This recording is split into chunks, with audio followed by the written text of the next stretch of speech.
Do you spend hours in your head thinking about something that happened, could have happened, or might happen? Do you ask others what to do so you don't make a mistake? Welcome to the Playing It Safe podcast. I am Dr. Z, your host. I am a clinical psychologist, an author, and a person that is super passionate about sharing with you science-based skills to overcome any type of fear-based struggles. Who doesn't experience fear? Who doesn't play it safe?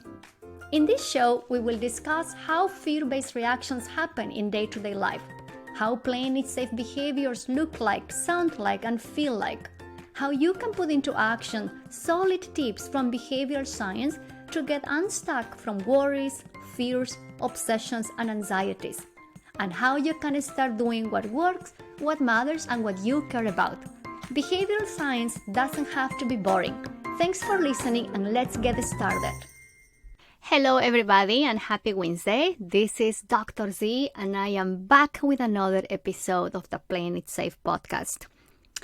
Before I go into the episode, I want to share with all of you that little by little in 2021, I have been catching up with all the projects from 2020.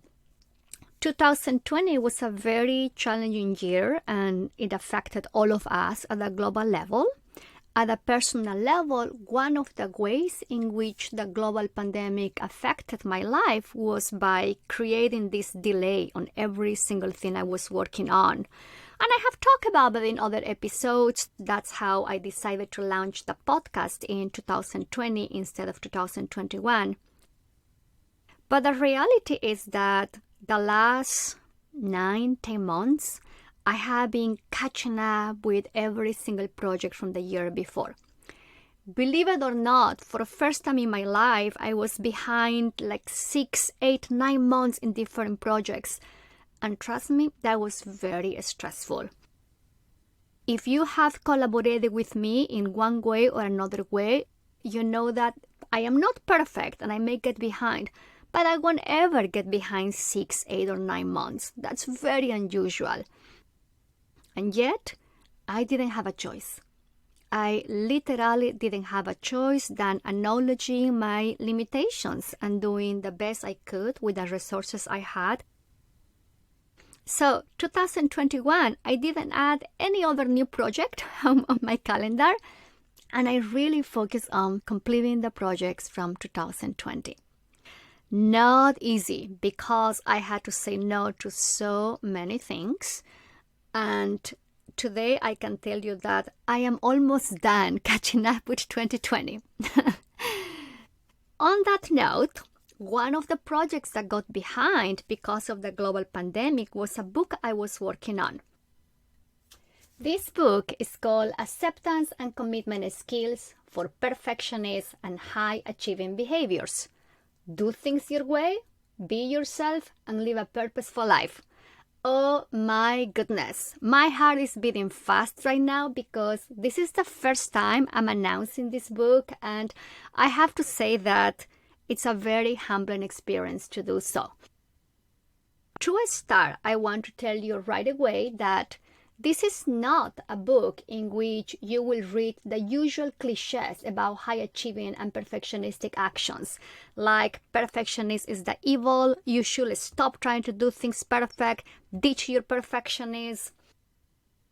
This is a book in which I do my best to show you how you can nurture, cultivate, and enrich your drive for high achievement without the sleepless nights, many hours of regret, years of blaming or criticizing yourself, or dwelling relentlessly on worries, fears, or anxieties. This book is basically about harnessing the power of perfectionism and high-achieving actions. I believe that to create and live the life we want to live, we need to learn to accept ourselves as we really are, rather than as we wish to be. And if you are prone to being a high achiever and a perfectionist, this book is an invitation for you to accept yourself as you are. So here's the deal. Wanting to give your best, wanting to make the best decision, striving to have all the information you need to have when something matters to you, postponing things, checking and rechecking what you're doing are behaviors that make sense because you care deeply about stuff, because you care deeply about what's important to you, and you care deeply about people in your life. You care deeply about your values. Those behaviors are not the problem. The problem is when those behaviors go unchecked, take a life on their own, and become more debilitating than fulfilling.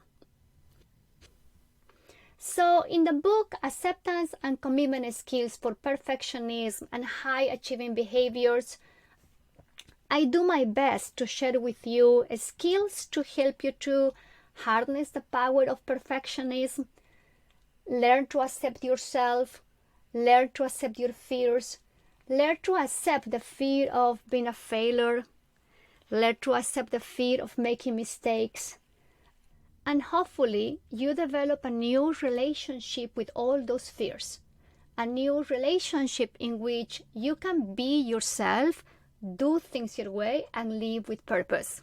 So, if you want to take a look at the book, you can go to the website www.thisisdrz.com/Act for Perfectionism and High Achieving Behaviors. Again, the website is www.thisisdrz.com/Act for Perfectionism and High Achieving Behaviors. And now, based on this book, I am sharing with you an episode on the fears of being a failure. I hope this episode is helpful, and as usual, I welcome your emails, your messages, and any questions or curiosity you have for me. Thank you so much. I wish you a great week, and let's move on to the episode on the fears of being a failure. Have a good one. See you next week. To start, let me ask you a question. Who likes to fail? Who wants to fail? Turns out that as society evolved, our skills to protect ourselves from failing also grew, and they grew in very sophisticated ways. We're often afraid of missing out, being a failure, not being enough, not doing enough, being stupid, and on and on and on. The list of things we could be afraid of is limitless because our human experience is limitless too. And on top of that, it's possible that you have been encouraged to do your best all the time, to give your best with anything you do, and to dig deeper and work harder when something is important to you. For high achievers, the fear of failing could easily evolve into a specific phobia, atychiphobia. It's spelled atychiphobia, atychiphobia, which keeps us stuck, makes us doubt, postpone, and avoid a triggering situation. Even though the social messages about failure have softened up a bit, and these days you will hear more messages that failure doesn't define you. But your mind is not immune to all messages you receive about failure. We cannot understand our behaviors without our history, our learning experiences, our context. So it's quite possible that even though you don't realize, you're still holding on to all those thoughts about being a failure. Let's zoom in into what failure means to you. Here are some questions for you to reflect on. When you think of failure, what comes to your mind? What are all the things you do to avoid failing? And how do those actions work in your life? The reality is that I think that avoiding failure is a win-lose behavior. Think of Rebecca for a moment. Rebecca is a senior data analyst who has worked for large companies throughout her career. As her career progressed, her fears about being seen as a loser or as stupid by her friends and her colleagues also progressed. So she makes great efforts to sound smart, eloquent, and well-read when talking to them or presenting information. So they have a good impression of her abilities and competence. To manage her fears of being seen as a loser, Rebecca has a routine. Each night, she thinks about all the things she has to do next day. During the day, she often consults with others, both inside and outside her company, to make sure that she's making the right decisions. She searches for the technological tools, so she's always on top of the latest developments. And she drinks a scotch before meetings, so she sounds more eloquent. As soon as Rebecca takes these actions, she feels prepared, secure in her decision, comfortable knowing she looked at all possible options, and much more relaxed around others. So Rebecca's strategies to avoid the possibility of failing come in two categories. Public behaviors, like asking others for confirmation and searching for the best tools, and thinking strategies, thinking over and over about steps she needs to take, along with considering what-if scenarios. We all do these things. But when you rinse and repeat these actions every time you are afraid of being a failure or failing, you are strengthening the habit of doing more and more to feel good temporarily. So in Rebecca's case, she benefits from the quick and immediate benefits of each one of those thinking strategies and behaviors. But she also ended up feeling cranky because she's not sleeping well. She has a sleeping problem. She gets very stressed about the possibility of missing deadlines or postponing meetings because she isn't 100% ready. The mental exhaustion of calling customer service and reading dozens of reviews while searching for the right tools, and the guilt of not making time for her family, exercising regularly, or socializing are big struggles for Rebecca. So avoiding failure is a win-lose behavior for real.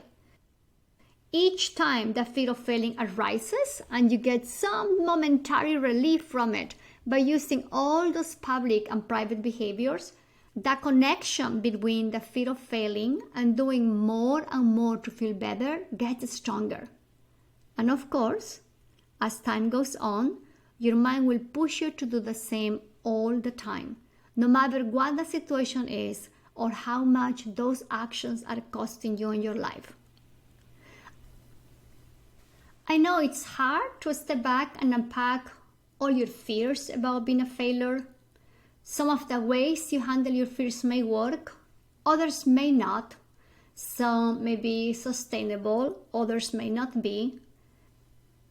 Imagine for a moment, how will it be if, when dealing with the fear of being a failure, you stop doing all those things that are not sustainable for you in the long run, and instead use all the time, mental energy, and emotional capacity to do the things that you enjoy, to do the things that you need to do, and the things that you care about. Quite different, right? So as we finish this episode, I want to invite you to keep an eye on what you do to manage the fear of being a failure. Do you use more public or private behaviors to handle the possibility of failing? And how do those responses work in your life? If you have any questions or comments about this episode, please feel free to email them to me. You can go to my website www.thisisdrz.com. Again, the website is www.thisisdrz.com. Have a good week and see you next Wednesday. Bye-bye.